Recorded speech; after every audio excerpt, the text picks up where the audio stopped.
For thousands of years, plants have been our original pharmacy. But what if I told you that entire pharmacy is in danger, and its future might just depend on some seriously cutting-edge biotechnology? Today, we're diving into how scientists are racing to unlock nature's secrets before they disappear for good.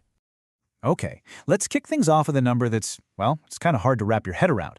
The World Health Organization says that 80% of the world's population, that's 4 out of every 5 people on this planet, rely on plants for their basic healthcare. This isn't some tiny niche thing. We're talking about the very foundation of health for most of the world. And look, this isn't just about ancient remedies.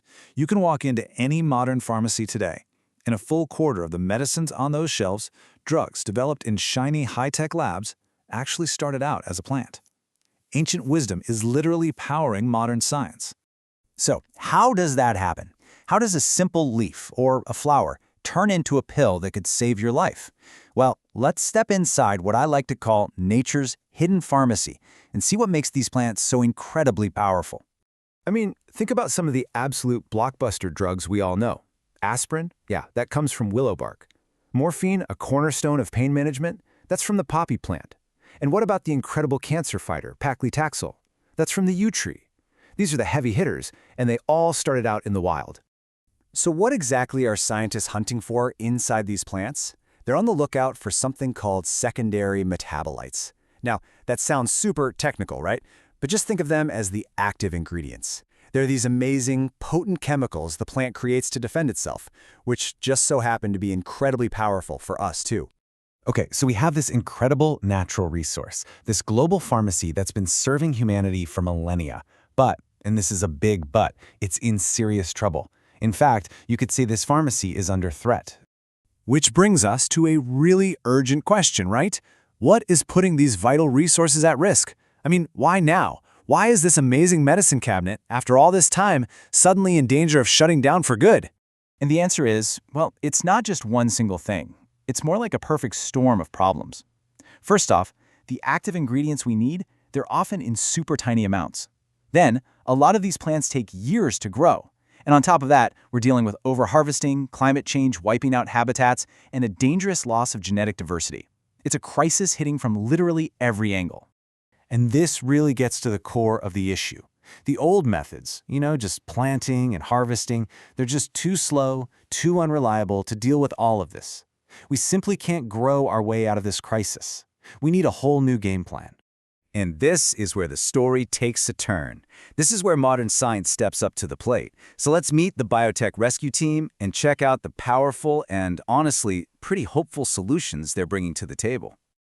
Okay, first things first. When we say biotechnology, it's really important to know we're not talking about some magic wand. Think of it more like a high-tech toolkit, filled with really specific tools designed to tackle the exact problems we just laid out, from that super slow growth to those tiny yields. So here's a quick peek inside that toolkit. Now don't worry about memorizing all these technical names, just focus on what they do. We've got tools to ID the best plants just by looking at their DNA, tools to grow them way faster in a lab. We can enhance their best traits and even turn them into these little factories that pump out more of the good stuff we need. Okay, I know that's a lot to throw at you, so let's just zoom in on one of these tools to see how it actually works. We're going to talk about decoding plant DNA with something called molecular markers. So what on earth is a molecular marker? The absolute best way to think about it is as a genetic barcode. Seriously, it's a unique pattern in a plant's DNA that lets scientists just scan it and instantly know its potential. Is it going to be high yield? Is it resistant to disease?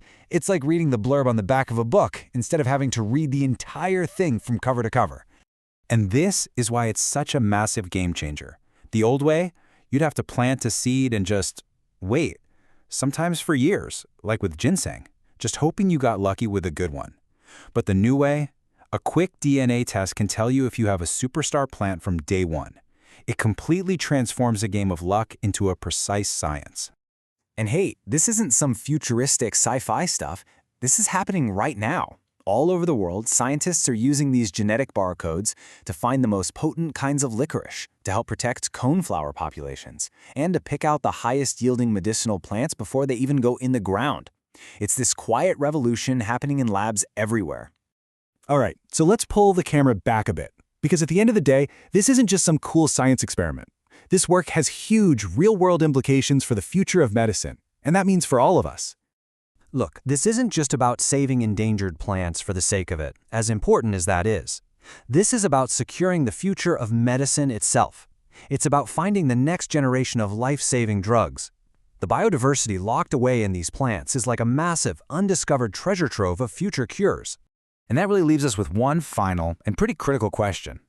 Somewhere out there, right now, the cure for the next big disease, maybe a new kind of cancer or the next pandemic, it could be hiding inside a plant. The race is on. The question is, can these incredible new tools help us find it in time?